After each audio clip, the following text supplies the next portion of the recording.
Senhor deputado Hugo Mota, o senhor está prestando atenção no noticiário? Provas abundantes e contundentes, que pode mostrar quem fraudou o sistema de imigração dos Estados Unidos e os dados de um passaporte que havia sido já cancelado porque ele havia perdido esse passaporte. Fraudar uma entrada achando que nada vai acontecer, isso é um crime federal grave aqui, é porque eles não apostavam que Donald Trump tinha a força que ele tem. Fala pessoal, sejam todos bem-vindos para mais um vídeo recheado de informações da política. Eu tô chegando com um caminhão de notícias de Brasília. Muitas coisas acontecendo nesse momento, muita coisa envolvendo gente poderosa que eu venho passar agora tudo para vocês. Antes de mais nada, eu já peço para você que é novo aqui no canal para que se inscreva agora mesmo e também ative o sino das notificações para se manter sempre atualizado. Deixa o like no vídeo, então, e vamos para a notícia. Ministros do STF vão a Nova York, isso mesmo. O presidente da corte, Luiz Roberto Barroso, e o ministro Gilmar Mendes, atual decano do Supremo, confirmaram presença em um evento na cidade americana no dia 13 de maio. Tanto Barroso quanto Moraes aparecem na lista de autoridades confirmadas no Fórum de Investimentos LIDE, grupo de debates comandado pelo ex-governador de São Paulo, João Dória. O Procurador-Geral da República, Paulo Gonet, também aparece na lista de autoridades do evento. Além da presença de ministros do STF e de Gonet, o evento do LIDE, em Nova York, deve contar com presenças dos presidentes da Câmara, Hugo Mota, e do Senado, Davi Alcolumbre. O sistema tinha um plano para prender Jair Bolsonaro, mas falhou. É isso mesmo. Hoje, quando se vê um inquérito mirabolante e repleto de ilegalidades, tentando incriminar o ex-presidente Bolsonaro, fica claro que esta sempre foi a intenção do sistema e faz perfeito sentido o que ele próprio declarou na manifestação de domingo. O golpe deles só não foi perfeito porque no dia 30 de dezembro de 2022 eu saí do Brasil. Algo me avisou que alguma coisa ia acontecer. Se eu estivesse no Brasil, seria preso no dia 8 de janeiro e estaria apodrecendo na cadeia até hoje. Ou quem sabe, assassinado por esses mesmos que botaram esse vagabundo na presidência. Sim, segundo Bolsonaro, esse era o plano. Na época eles estavam muito fortes e certamente iriam levar adiante esse objetivo. A intenção era alijar completamente Bolsonaro da política. Mas não deu certo. Foi o que ficou bem claro na Avenida Paulista. Moraes multa Felipe Martins em 20 mil por post com advogado. É isso mesmo. O ministro do Supremo Tribunal Federal, Alexandre de Moraes, aplicou uma multa de 20 mil reais a Felipe Martins, ex-assessor especial de assuntos internacionais do ex-presidente Bolsonaro, pela participação em uma publicação nas redes sociais do seu advogado, o desembargador aposentado Sebastião Coelho. No vídeo publicado no Instagram, Martins e Coelho aparecem em frente ao Fórum da Ponta Grossa, para o que o advogado chamou de mais uma etapa desse absurdo, que é o comparecimento semanal toda segunda-feira no fórum. O vídeo é de outubro de 2024, mas Moraes multou agora. Essa publicação é do ano passado e veio hoje uma multa no valor de 20 mil reais em relação a esse post, mas a questão da cautelar que o ministro Alexandre de Moraes está verificando a possibilidade de revogação da prisão domiciliar de Felipe Martins e que ele corre o risco, inclusive, de voltar a ser preso, né, Ana? Senhor deputado Hugo Mota, o senhor está prestando atenção no noticiário? Paula, eu falei hoje com a doutora Ana Bárbara, que é a advogada de imigração do Felipe Martins aqui nos Estados Unidos. Inclusive, na quarta-feira, ela vai nos conceder uma entrevista exclusiva, porque na quarta-feira há uma audiência com o juiz Gregory Presnell, que vai passar os olhos ali em tudo, toda a documentação que vem sendo anexada ao processo de investigação para tentar descobrir quem fraudou o sistema de imigração dos Estados Unidos. E a doutora Ana me disse, Paula, que há inconsistências e erros e provas abundantes e contundentes, que a viagem jamais aconteceu e que há uma linha de investigação que pode mostrar quem e quando isso foi adulterado. Ela me disse também que depois eu acabei vendo um vídeo dela publicado nas redes sociais dela, que nessa audiência, essa audiência para estabelecer também como e por quem esse registro, essa fraude, como isso foi inserido no sistema, porque há um caminho, não tem como apagar. Os promotores aqui dos Estados Unidos tentaram por 2 vezes encerrar esse caso. Não, deixa para lá, vamos encerrar. E a defesa do Felipe Martins brilhantemente disse: não, nós não queremos que esse caso seja encerrado. Nós temos que descobrir quem inseriu o nome e o nome com a grafia errada, né? E os dados de um passaporte que havia sido já cancelado, o número do passaporte do Felipe Martins, porque ele havia perdido esse passaporte.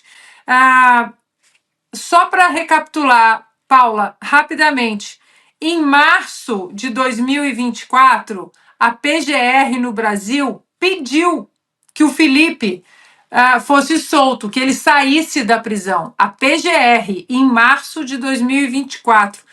E aí, curiosamente, em abril de 2024, aparece esse documento de que o Felipe Martins havia entrado nos Estados Unidos por Orlando.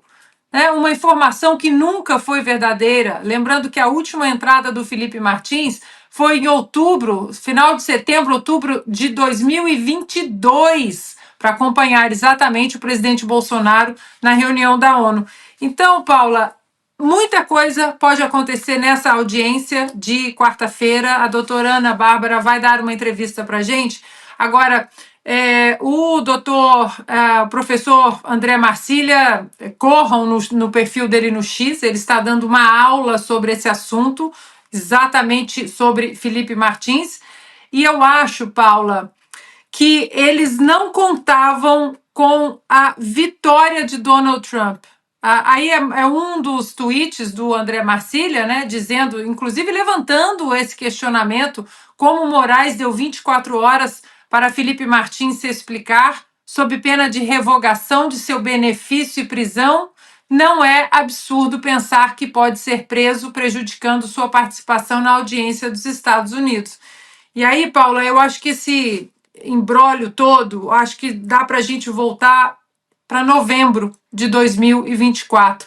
Eu não sei se esse sistema hoje no Brasil, né, o consórcio STF / TSE / Executivo, Lula, imprensa, eu não sei se eles apostavam numa vitória de Donald Trump, porque para alguém brasileiro ou não entrar no sistema de imigração dos Estados Unidos da América e fraudar uma entrada, achando que nada vai acontecer, isso é um crime federal grave aqui, é porque eles não apostavam que Donald Trump tinha a força que ele tem para ter vencido aquela eleição.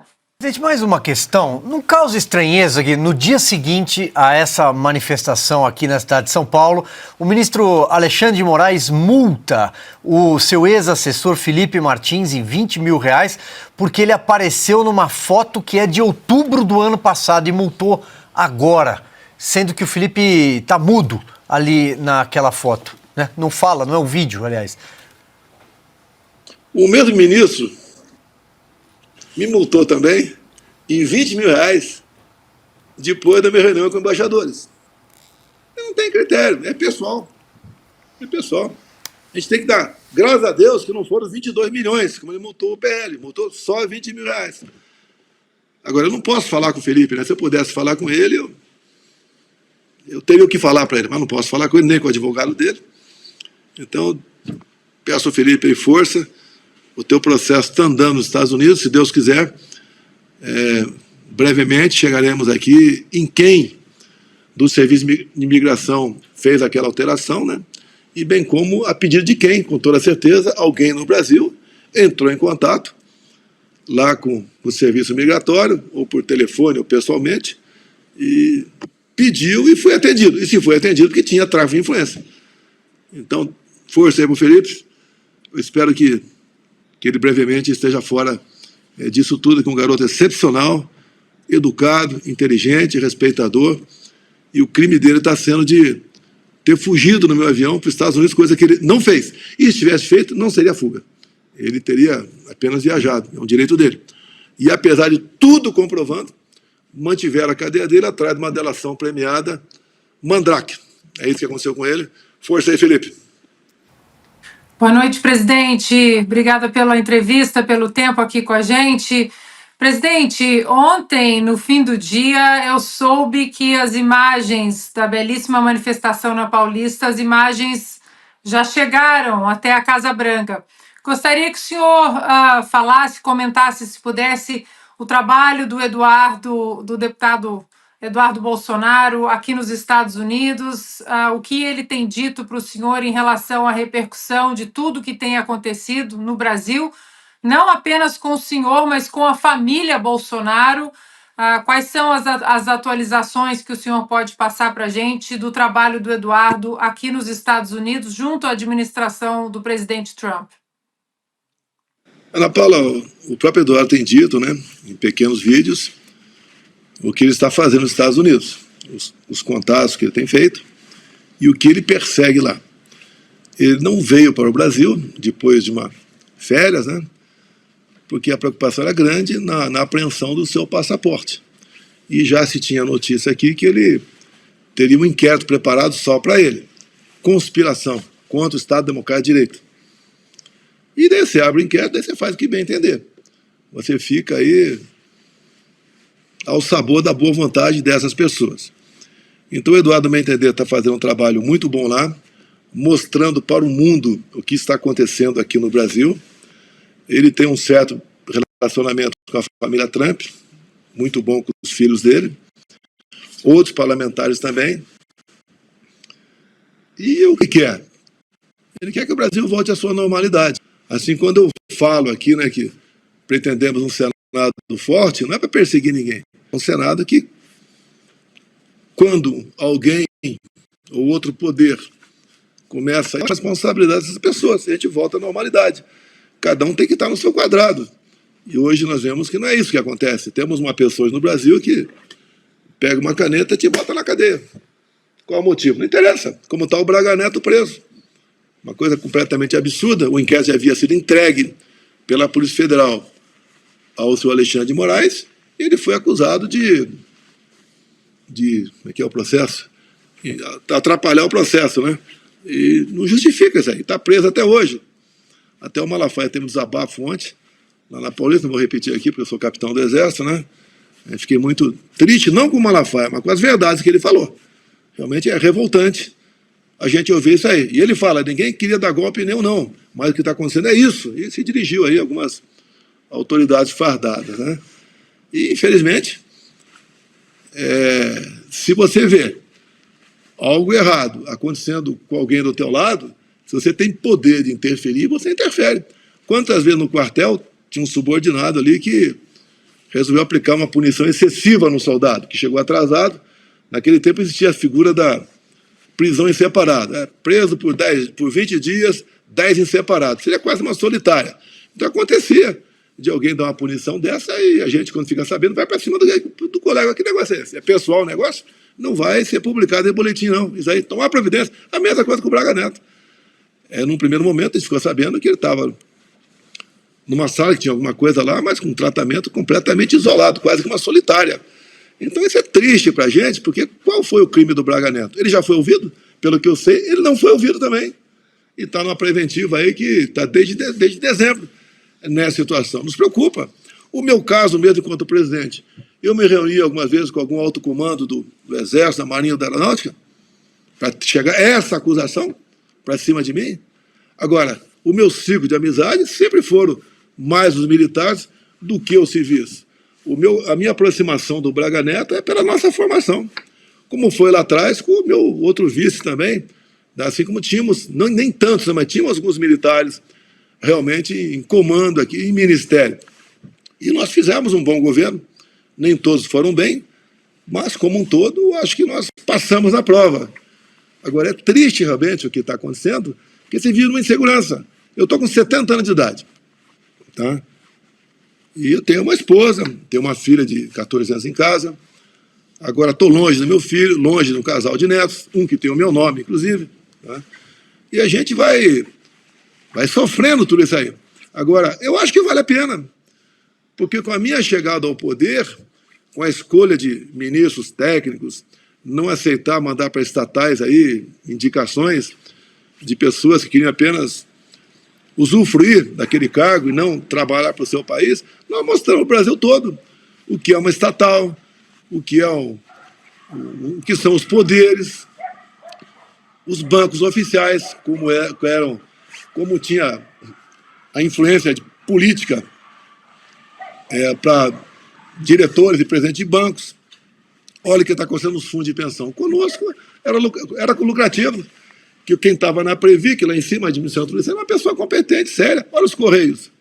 Os 4 anos os Correios deram lucro comigo. O último, depois, do ano passado, resolveram jogar um prejuízo do ano passado para o balanço de 22, depois passou a ser deficitário. Mas deu certo o Brasil.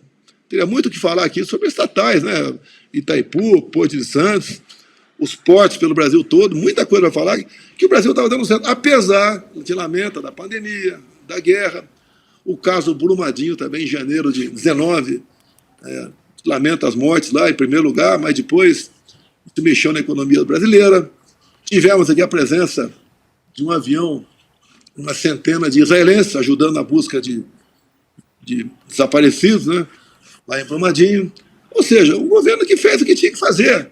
Então isso tudo foi mostrado à população. Eu, quando andava pelo Brasil, quando eu parava de helicóptero em comunidades, né, eu chamava de parada inopinada. Na primeira vez que eu parei, tinha um cara lá que reclamou, o ministro reclamou. Esse cara não viajou mais comigo, está com medo da segurança. Olha, o helicóptero pode pegar uma pedra. Ô, companheiro, está com medo, sai fora, cara. Que helicóptero de combate, cara. Ou seja, alguém do teu lado já querendo que você não tivesse acesso ao povo. Quando você para numa vila pequena, tem lá 100, 200 casas, e vê o pessoal pobre, e entra no boteco, toma uma Coca-Cola, dá uma tacada na mesa de sinuca, senta com a pessoa idosa ao teu lado, faz um carinho, ouve. Isso vai marcando a gente. Vai marcando a gente. Presidente. Então, isso tudo. Sim. Deixa eu seguir aqui com as perguntas. Agora, Silvio Navarro tem uma pergunta também para o senhor. Presidente, boa noite. Retomando a questão da anistia, eu pergunto se já temos uma data para uma próxima manifestação e onde ela seria. Não tem data marcada, né? A ideia é pegar uma cidade do Nordeste. Subiu agora há pouco, já passou para 191 assinaturas. Então faltam ainda 63. Amanhã tem muito deputado de Brasília, né? Como vocês disseram no começo do programa, aí, o nosso vice-presidente Altineu, né?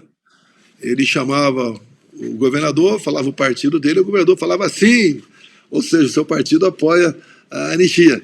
Então, acho que a gente tem um pouco de paciência agora, que a gente vai conseguir isso aí. Eu tenho conversado com alguns parlamentares mais exaltados, acalma, não adianta, na pancada vai resolver nada.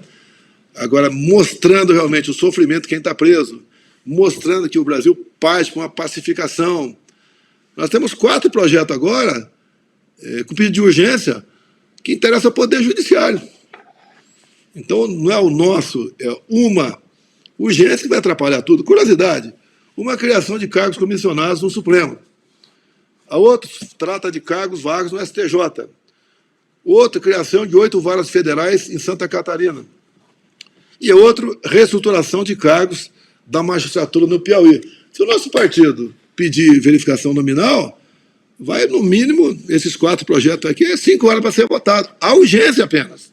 E depois pede também verificação, ou seja, isso aqui, eu não vou entrar no mérito, não vou entrar no mérito se é bom ou não é, mas você resolve aqui, em 1 hora você resolve isso aqui.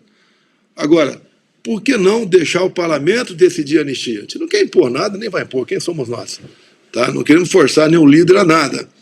Mas os líderes, conversei com quase todos eles, do centro, centro-direita e direita, são favoráveis à anistia. Agora, há uma pressão grande por parte do ministro do Supremo, por parte do Poder Executivo. Se tirar o mastro da bandeira da falsa democracia do Lula, ele não tem o que falar mais.